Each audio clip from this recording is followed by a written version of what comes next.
discussing how to stop making huge mistakes with ace king. I read the comment section down there below. While you're down there, go ahead and click the like and subscribe button.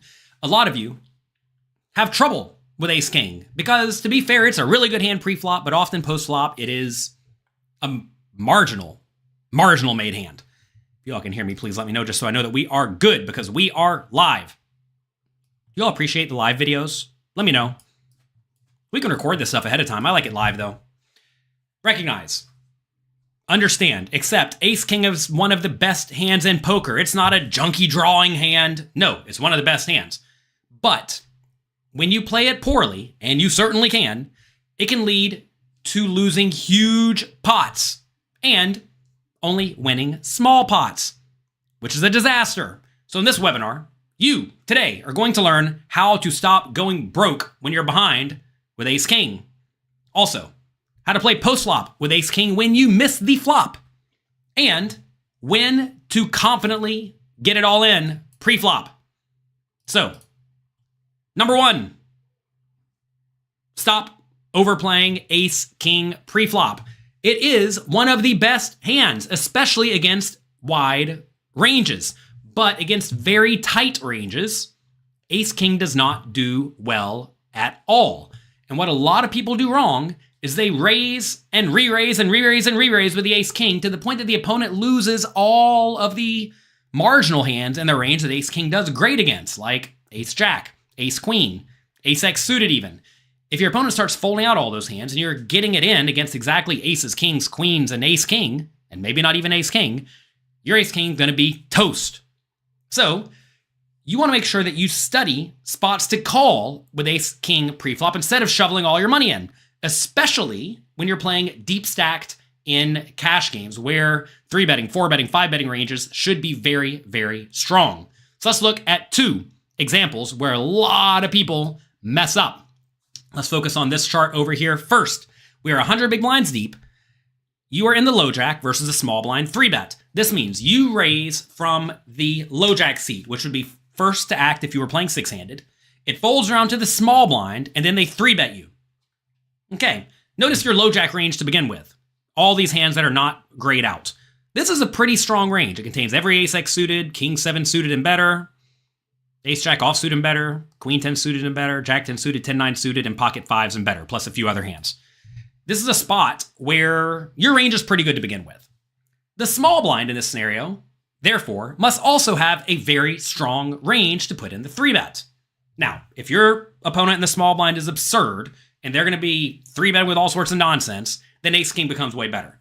But if they are 3-betting with the tight game theory optimal range, take a look at what you should do. You should call or fold with the vast majority of your range. And you should actually fold a ton, like ace queen offsuit, king queen offsuit, ace jack offsuit. You're going to find these hands are nowhere near good enough to play if your opponent's also tight. And most people in this scenario will be tight. I would venture to say in live poker, they might even be too tight because they're going to call with some of the medium-ish strength hands that would opt to 3-bet from the small blind. So their 3-betting range may be literally aces, kings, queens, and ace king. Maybe 10s and better and ace king. Whatever, against that range, ace king's not in great shape. So, which hands do want to 4-bet the majority of the time? Seems like only aces. Pocket aces 4-bets almost every time. Pocket kings a decent amount. Ace king offsuit sometimes. And then some blocker bluffs, like some ace x suited. Notice a lot of the ace x suited have little slivers of 4-bets in them. And some king x suited. You're going to find that as you get deeper and deeper stacked, ace x suited and king x suited become a lot of the hands that you're going to be bluffing in this scenario. And you're going to be erring away from the offsuit hands, like ace queen offsuit, king queen offsuit, ace jack offsuit, etc. So in this spot, yeah, if you 4-bet the ace king offsuit, it's probably fine. But notice the play that is used the most often is to just call. Also notice the same applies for queens, jacks, 10s, 9s, 8s, right? These hands call. They do not put in the 4-bet. So many players take a hand like pocket queens and 4-bet it every time thinking, oh, queens are the nuts. But no. When your range starts tight, and then therefore logically your opponent's 3-betting range must be tight, queens and jacks are not the nuts. Let's take a look at another spot. Here, you raise under the gun +1 at an 8-handed table. Okay, so second tacked at an 8-handed table. Then the cutoff 3-bets you. Okay, so you raise under the gun +1, and the cutoff 3-bets you. Everybody folds back around to you. Take a look at what ace-king offsuit does in this scenario. It calls pretty much every time. Your four betting range in the spot are aces, some kings, some queens, ace-king suited, and then a smattering of bluffs, like ace-queen suited, ace-jack suited, ace-10 suited, ace-5 suited, jack-10 suited, jack-9 suited, 6-5 suited, and a few medium pairs. And that's it. What's the rake structure in these games? These charts actually presume no rake, like a lot of 5-10 cash games at live casinos, or games where you pay a rake to go into the casino, or you pay a rake every 30 minutes, something like that. If there is rake, you're going to play even tighter. Okay? This is the situation. Notice, though, ace-king offsuit calls. So you raise, you get 3-bet, you just call. See the flop, go from there. Also notice again, ace-queen offsuit, king-queen offsuit, ace-jack offsuit are not good. These are hands that are overplayed a ton. Now, I will say ace-queen starts to gain a lot of value if your opponent's 3-bet too often. But if you consider most loose, splashy, live, 200 big blind deep cash games, most people don't 3-bet nearly often enough. They instead call far too often. They get loosey-goosey and have a sandwich with the 7-4 suited, or the 69 offsuit, or the jack-4 offsuit. They are not re-raising these hands all that often. But if your opponents will re-raise these hands very frequently, then hands like ace-queen offsuit, king-jack suited, king-10 suited, ace-9 suited, all the ace-x suiteds really, they gain a ton of value. So always make sure that you are considering your opponent's strategies. But I just want to make it very clear here, in game theory optimal world, if everyone's playing well, in both these spots, ace-king does a lot of calling. So remember, when your range starts tight, and then someone who should also be kind of tight because your range started tight 3-bets you, ace-king shrivels up. It is not a hand you want to just be plowing all your money in with. Next, you want to stop overplaying ace-king post-flop when you miss. Ace-king is a premium pre-flop hand, but on the flop, you need to readjust. You absolutely must readjust. If the flop comes 8-6-5, ace-king is no longer premium at all, and you need to play passively rather than building a big pot. A lot of people think, ace-king's good, let me bet it. Worst case, I have 6 outs. Well, worst case, you're drawing dead. And also, 6 outs is not really where you want to be. Let's take look at 2 examples here. We raised it up to $15 with ace-king playing 100 big blinds deep in a 2-5 no-loan hold'em cash game. Big blind calls, flop comes king, 6-4. Pretty good flop, opponent checks. What should we do? Take a second, type it in the chat box. That lets YouTube know people are watching. If you're here on Twitch, Twitter, Facebook, Instagram, whatever other platforms there are, thank you for being here. Click all the buttons to let them know that you like this show.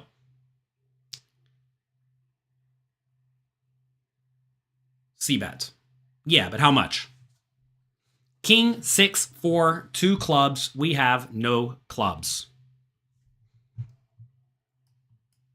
Apparently, the chat bot is slow. Bet question mark? 2.5 big blinds, 33%. Bet 10 big blinds. No, don't do that. Bet a third, bet small. This is a nice spot to go a little bit big. You may say, why are we betting so small? I'm sorry, why are we betting so big? 4 big blinds here. We discussed this thoroughly in the Cash Game Masterclass at pokercoaching.com. Make sure you check that out if this is a foreign concept to you, on boards that are very dynamic, meaning the current nut hands on the flop are somewhat likely to get a lot worse on the turn. In those spots, when you're betting with your best hands that are vulnerable to being outdrawn, like top pair, top kicker, you usually want to bet on the bigger side. If there is a straight draw possible, and a flush draw possible, and there's not a straight or flush possible yet, such as this is usually going to be a very good spot to bet on the bigger side. As the board has fewer straight and flush draws, you should be more inclined to bet small. Say the flop was king 7-4, king 7-3. That's a good example. King 7-3. In that spot, perhaps you would use a smaller bet if there was no flush draw available. So we go 4 big blinds. Opponent calls. Turns a 7 of clubs. Opponent checks. Now, what should we do? Pot is 14 big blinds. Take a second. Think about it. Flush came in, straight came in, but ace king's, probably still good. This is a spot where I think a lot of people just keep betting because they think ace king's probably good. And to be fair, it is probably good. If not a whole lot of money goes in the pot. But if a lot of money goes in the pot here, ace king is going to be in rough shape a large chunk of the time. So let it go check, check. This player this time, though, bet 25 bucks. They think I want to get some protection. But no. Let it go check, check. Try to call a river bet and don't lose any more money. They get raised. Who'd have thought? Thank you all for being here, by the way. I appreciate each and every one of you. I know you could be anywhere right now, and instead you want to learn about how to play the ace-king. Well, right here, the ace-king should fold. This is an annoying scenario, but it's really easy for you to be beat in this spot, right? You lose to all flushes, you lose to two pairs, straights, etc. So, fold. This is actually an easy fold. It's like no thought required. The way I would have played this hand most of the time is it would have gone check, check on the turn, and I'd call on safe enough rivers, and I'd probably lose about 50 bucks. This player, by betting 25, if the opponent is straightforward, actually gets to lose a little bit less. They're only going to lose 25. So they fold, right? Oh no, they don't fold. Hosting says, you mean check the turn and give them a free card? We're more so giving ourselves a free card. This is a good example of where a lot of people think, oh, I don't want to give them a free card that could beat me. And yeah, you could be beat. The problem, though, is that, well, you could have the best hand. The problem is that when we have the best hand, they're going to usually play a small pot. But when we don't have the best hand, we are going to start losing big pots. Okay? If we did bet small here, by the way, you just got to fold. When you get raised, you definitely got to fold. You got to fold, you got to fold, you got to fold, you got to fold. Getting lost in all my thoughts trying to read the chat. Sorry if I'm saying all the incorrect words. River is the 2 of spades, a brick. That's good. What should we do now? Take your ace king and put it in the muck again. I will say, to be fair, if we somehow found ourselves in the spot when we bet the turn and then called the raise, that would presume that the opponent's crazy. If the opponent's crazy, we should probably call here. However, most people call the turn raise thinking, well, probably have the best hand, and they do this against everyone. In most 2-5 no limit cash games, if you get check raised on the turn, in this spot, you are drawing to 0 outs. So you should have folded. On the river, even though the river is a nice bricky card, you should still fold. Opponent shows a flush. Shocking, I know. Let's take a look at another hand. Ace, king of hearts. We raise it up. Big blind calls. Flop comes jack 8-6. Opponent checks. What should we do on the jack 8-6 with the ace, king of hearts? We have 3 to the royal.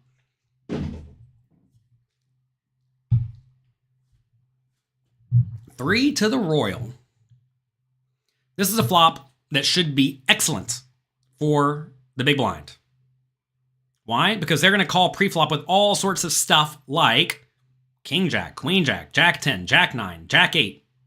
All the straight draws. Lots of random 8s. Some 2 pairs. This is a spot where you should usually just check it back. Some of you are saying bet small and then fold to a raise. Funny enough, if you bet small here, like 10 bucks, and they raise to 35, you should not fold. You can't go around betting and then folding out 3 to the royal with 2 overcards. That's actually a pretty decent hand. This is a spot a lot of people completely screw up by either betting and then folding to a raise, or, well, by betting in general. Look, I don't think betting this hand is the absolute worst play in the world, but this is a really nice hand to check. Just let it go check, check. See what develops on the turn. Any heart is great. A high card's fine enough. Low cards are fine enough. Right? Check, check. Turns it 2 of spades. Opponent checks again. Well, should we value bet now? Should we bet for protection now?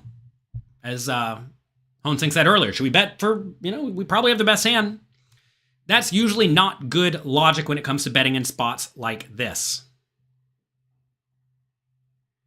This is a spot where we probably do have the best hand. But if we bet and get raised, it's a disaster now because we should fold because now we don't have the backdoor equity with the royal flush draw, right? So now this is a great spot to check. We probably have the best hand. If we check it down, we win a lot. Notice if we bet, the opponent's never going to fold a better hand, meaning they're never going to fold a pair. And they may actually put in a raise with stuff like Queen 10 for a gut shot and an overcard, right? So check it back. Sophia says, thank you for putting out real content instead of just teases. Believe it or not, we have a ton of content over at pokercoaching.com, even though we do put out well thought out videos that give you complete, thoughtful pieces of information. This is just a tease for pokercoaching.com. We have a ton of content there, such as our 40-hour long tournament masterclass, 40-hour long cash game masterclass, et cetera, et cetera, et cetera, et cetera. Anyway, that's there. Okay, check. Just check it down. Check it down. Try to see the showdown for free. River's a 6 of spades. Opponent bets $20.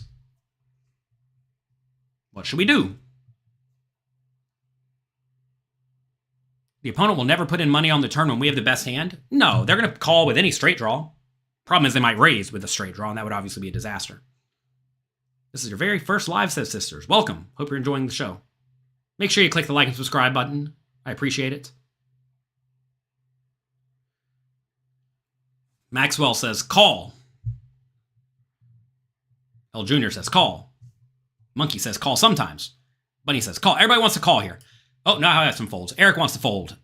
Oh, Dogster says fold. Edward says call. In my mind, this is a trivially easy call. Why? It's gone check. If the opponent has a no showdown value hand, like Queen high, 10 high, 9 high, 7 high, which they will some portion of the time, they're going to feel somewhat inclined to bluff. Now look, if your opponent will literally never bluff the river, if you give them 10-7 and they're just going to let it go check and just show you the 10 high, okay, calling starts to become marginal. But you got to realize, this is a spot where most people in the spot, if you give them a hand that's obviously going to lose, is going to make some sort of a bet. So, because of that, you want to ask, does this hand beat hands that would logically bluff? Well, like, a pair of twos is not going to bluff. That's actually a value bet. It might not even use this bet size, and it should probably check. So they're only really going to be betting for value with an 8 or better. And there's a whole lot more combinations of hands that are worse than, well, the 8 or worse than a pair than there are hands that are better. Plus, our hand looks kind of marginal, and a lot of people are going to try to make us fold. Now, you may say, but they bet 20. Aren't they begging to get called with this bet size? I don't know. This is a hypothetical random opponent. If you know your opponent will always bet, let's say, $30 with a bluff and $20 with a value hand, then yeah, you can just fold. But you will very often not know that with any real degree of certainty. So many players in so many games think they know definitively what their opponents do. And I promise you, you do not, unless you played with them a ton. And even then, they'll mix it up. So, I don't know what they're doing here. We're getting pretty good odds. Our hand looks somewhat weak. Easy call. By the way, whenever you call here, you're putting in 4 big blinds to try to win 14. That means you need to win something like, what, a third of the time. I don't know how often you're going to win in the spot, but it's going to be somewhere between like 25% and 60%. And yeah, sometimes it's going to be a losing call against specific players. Sometimes it's going to be a humongously profitable call. So on average, call, you're probably going to win. What if your opponent overbets the river? Same question, right? How often are they bluffing? I will say most people in most games, when they do overbet the river, they're more value heavy in small stakes games. But again, some people are just drastically over bluffing when they overbet. So you need to figure that out. It's player dependent. We call. This time they show 10-9. Certainly a reasonable hand. They could probably bet the turn and then blast the river. Probably what I would have done. Call pre-flop, check. Bet turn, medium, blast river, big, whatever. They made it easy on us. We win a nice little pot. And on top of that, we did not give them a chance to check raise us on the flop. Notice if they did check raise us on the flop, we would have had to call, like I discussed. Then, on the turn, 2 of spades brick, they bet again, we have to fold, and we lose. As played, we give them every chance to bluff. We do give them every chance to outdraw us, too. But, would you rather play a medium pot with a medium amount of equity, or a large pot with a medium amount of equity, or a low amount of equity? That's what you have to ask yourself in these scenarios. You'd much rather keep the pot medium when your equity is medium. Next, stop being scared with ace-king short stacked. For as much trouble as you can get into with ace-king, when you're deep stacked. When you're short stacked, you need to play very aggressively. When your 40 big blinds are shorter, you need to be happy stacking off almost every time. We saw deeper stacked. You have to be a little bit careful with ace king, but short stacked, no. 40 big blinds are deep or shallower. We are loading our money with ace king. It is the nuts. There's no need to be tricky when you're short stacked. Just jam, win the dead money, jam and get called by ace, queen, ace, jack, etc., and be thrilled with it. Someone says you're calling 4 to win 10, not 4 to win 14. 4 to win 14 total. That means 4 divided by 14, I say need to be good about a third of the time. It's 28%, right?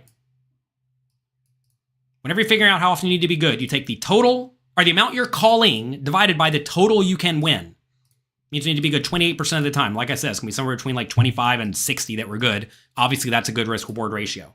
This is how you figure out pot odds.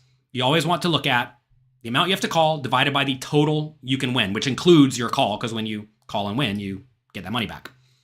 All right, let's take a look at some short-stacked spots.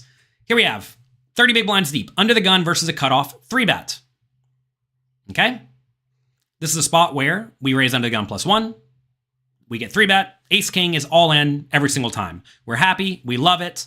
Rip it in. Give it a spin. Notice, even hands like pocket 5s, 6s, 7s, 8s are shoving some portion of the time. Ace 5 suited often rips it in as well.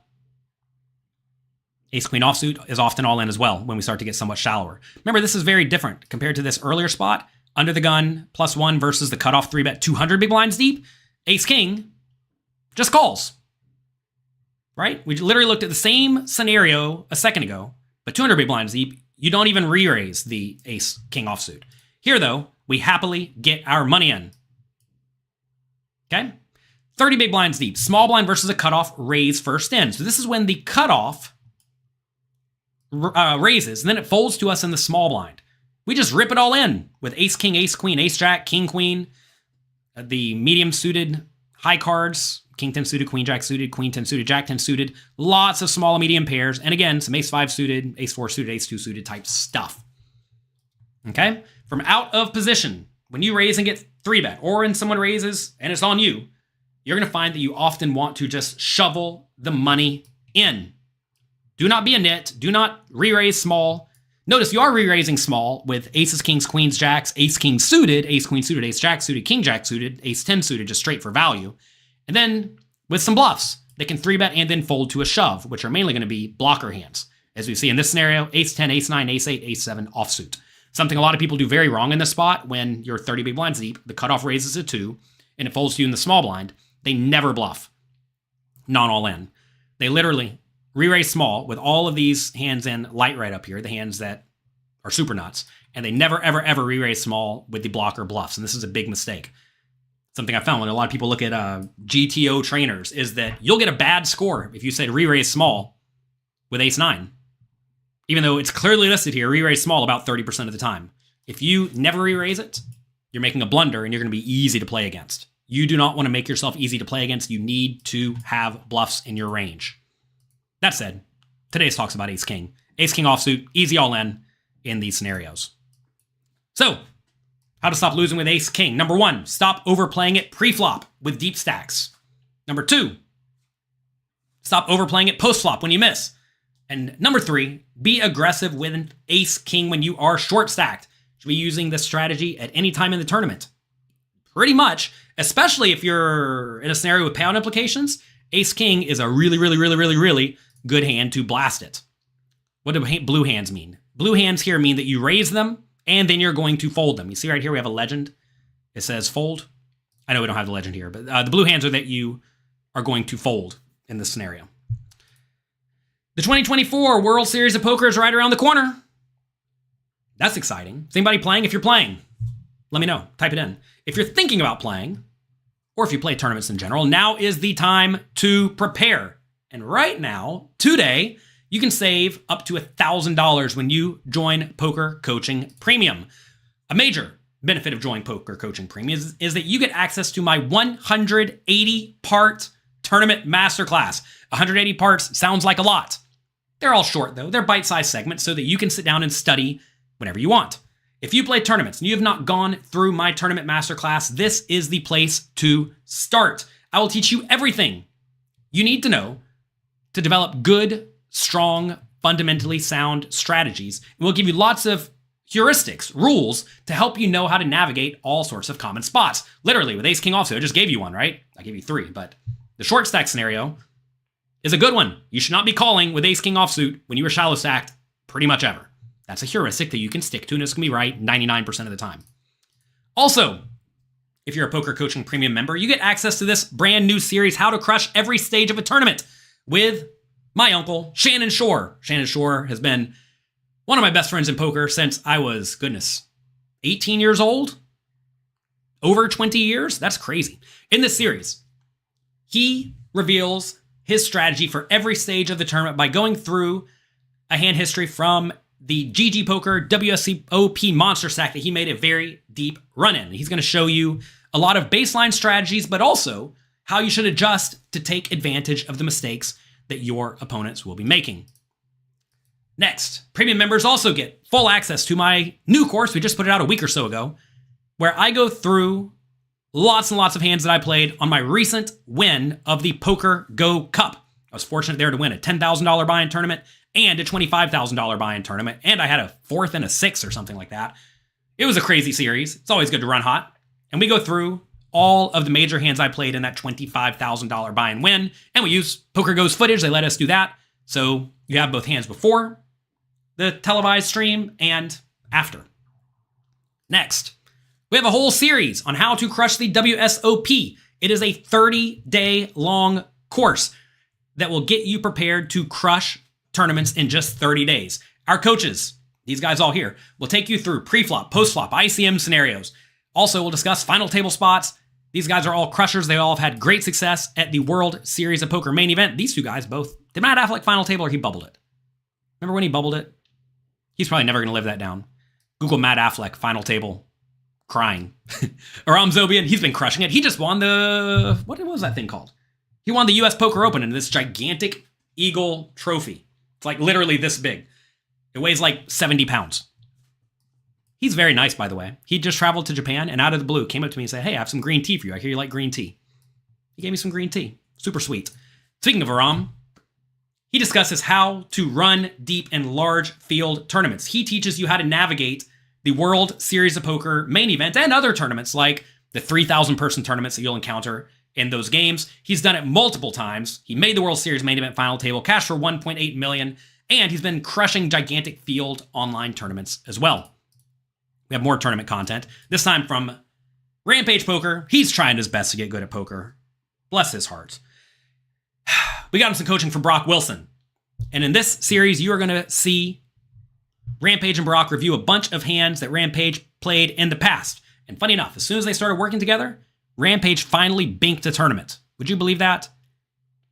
What's this say? The first one I played after my first coaching session with Brock, I won one of these things, a Poker Go Cup championship.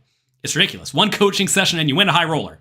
To be fair, probably lucky. But at the same time, he's gotten a whole lot better at tournaments. He used to really punt. Now he only halfway punts. You all don't know Brock Wilson, by the way. I think he just might be the best poker player in the world. He gets in there, he battles, he plays good, strong GTO poker. And we have another series by him, Crushing High Stakes Poker. This might be the tournament series on pokercoaching.com that I personally learned the most from. In this series, he's going to take you from the mid stakes to the high stakes and explain how he, as one of the best poker players and poker thinkers in the world, thinks about poker. He goes into high-level GTO concepts and discusses various spots to adjust them to various player pool tendencies and mistakes your opponents in your specific games will make. And he shows how to use a solver to do it. He discusses various common spots, and this was good stuff. David says, in your honest opinion, the best poker tournament training site there is. Well, thank you. I appreciate it. We also have over 800 classes by lots of world-class poker players and coaches on pokercoaching.com. You get full access to these, by the way, if you are a premium member. Check it out at pokercoaching.com/WSOP sale. We have over 2,000 interactive hand quizzes where I and other poker coaching coaches essentially force you to make a decision on every betting round in a hand. And then you get scored based on how well you did. And you will learn quickly where you struggle. And from there, you can go to these 800 classes or through the tournament masterclass, and you'll see the spots where you mess up. You can learn how to play those spots, and you'll see your scores improve over time. We have some bonuses if you sign up today. We released our advanced tournament course recently. It is humongous. Again, this is one of these pieces of content on pokercoaching.com that I helped put together. I orchestrated it, and I learned a lot from it. These absolute crushers, Brock Wilson, Jonathan Jaffe, I guess I count, Justin Saliba, Matt Affleck, and Rampage Poker teach a ton of super high-level concepts. This is a great course to go through after you've gone through the tournament masterclass. The tournament masterclass provides good, strong fundamentals, and from there, you want to delve even deeper into things like final table scenarios, playing on the bubble, mindset stuff, etc., etc., etc. Also, we have another bonus if you sign up today. Twice every month for 5 years straight. It's a long time, right? I like commitments, apparently. I recorded coaching sessions I had with some of my students. They let me do this. We had full ability to do this. They got a nice deal on it. And we have over 240 hours of essentially private coaching. These videos are not for sale anywhere, but if you join Poker Coaching Premium during this WSOP sale, you will get free access to all 240 hours of these private coaching sessions for as long as you are a premium member. We have one more bonus today. If you sign up right now, we're not going to let this keep going on forever. We're going to give you a free 1-year membership to Poker Go when you get 6 months of Poker Coaching Premium or more. I've been making a point to play on the Poker Go tournaments on a regular basis. We see Justin Saliba, super crusher. Again, one of the absolute best poker players in the world here, Poker Coaching Coach. He's been playing a ton. We've been playing a lot here, and we've been doing well. So far, Poker Go has had 2 major series this year. I won one, and Aram Zobian, the other poker coach, won the other one. They have one more major tournament series later, the Poker Masters. And I sure hope I win it because they give you a purple jacket. Wouldn't that be cool, though, if Poker Coaching coaches sweep all 3? Maybe it'll happen, maybe it won't. But you can watch it on Poker Go, as well as all their other content like No Gamble, No Future, High Stakes Duel,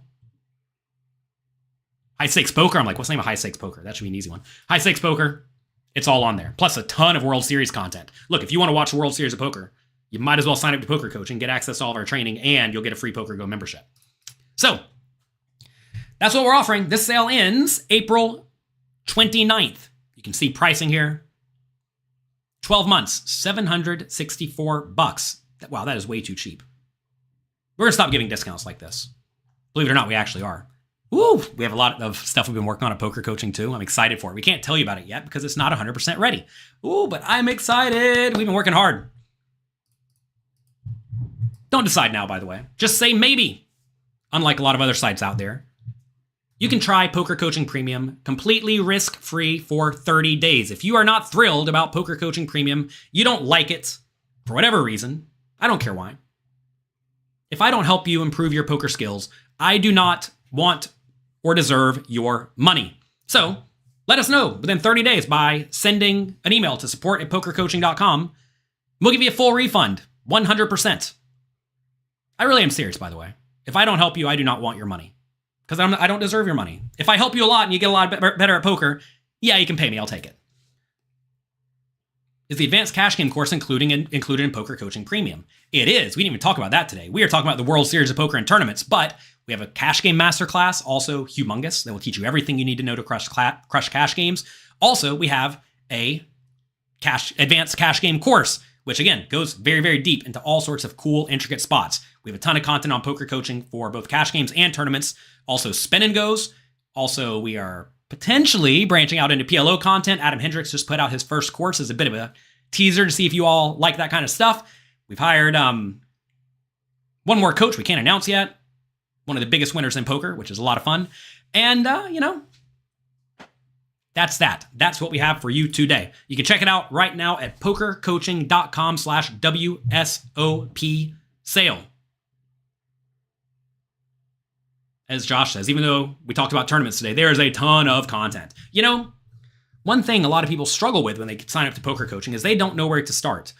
If you sign up to pokercoaching.com, you first need to go through the tournament or cash game masterclass, depending on which game you play. That will set you up with good, strong fundamentals. This is not a site with just a bunch of random videos. While we do have a lot of videos on specific topics, quite often you all recommended. Did you all know this, by the way? Whenever you recommend a topic to me, if it's not on poker coaching, I make a video for it. I did this for a long time, and now we have a ton of content. And that's exciting. Would you please do an intensive course on learning to play live, coming from online play only? I think we actually have a few videos on that somewhere on the site. Again, that's a common question, right? I know for a fact we have a few videos specifically on this topic. But yeah, we have a lot of content on pokercoaching.com. I always recommend you find your way into exactly the content that is right for you. If you ever don't know what is exactly right for you, send us an email at support@pokercoaching.com. I read every single email that comes through. I'm not somebody who's just, making 12 hours of content and then going and sitting on the beach. It's not what I do. I'm here for all of you. I work hard. My team works hard, and we are doing everything we can to give you the absolute best content and tools to improve your poker skills. That's that. Tells a hint about future content. I don't know if you'd consider it content. How about that? We be playing at the World Series of Poker this year. Yes, I plan on being there for the second and third week, and then for the last 3 weeks. So I'm skipping the first week, and I'm skipping the fourth week, and I'll be there the last 3 weeks. The World Series is always kind of rough for me in particular, because in my ideal world, I would play $10,000-ish buy-in tournaments every day. The problem is they have like one $10,000 buy-in tournament every week or so at the World Series. So they're not condensed, right? Like I would much rather go play another tournament at the PokerGo Studio where they have a $10,000 buy-in no-limit hold'em tournament every single day. That's great for me. That said, the middle part of the World Series, the second and third week are pretty good for me. They're fine. They're not like amazing, but they're fine. But then the last 3 weeks are pretty good because the win is having a $10,000 buy-in tournament and a $3,500, which has a nice guarantee on it. And then the main event happens, and there's like a 10K six-handed and 25K stuff. And all of that's that. Can you sign up with USD? I presume you mean crypto? Yes. Send us an email if you want to sign up with crypto. No problem. Can you approach me and say thank you in person? Of course, if you all ever see me outside at any poker tournament, come up, say hello. I love always meeting people who like me. If you don't like me, then you can come say hi too. I don't mind. That's going to be it for today. If you want to improve your poker skills for the World Series of Poker, for cash games, or just in general, pokercoaching.com is the site for you. Check it out at pokercoaching.com/WSOP sale right now. It's a good sale. I'm telling you all, discounts are going away. You think I'm bluffing because I know we've been doing them for a while. They're going away. So take advantage while we're still doing it. Good luck in your games. Have fun. Hope you have an absolutely amazing week. I appreciate each and every one of you. And I'll talk to you next time. Bye-bye.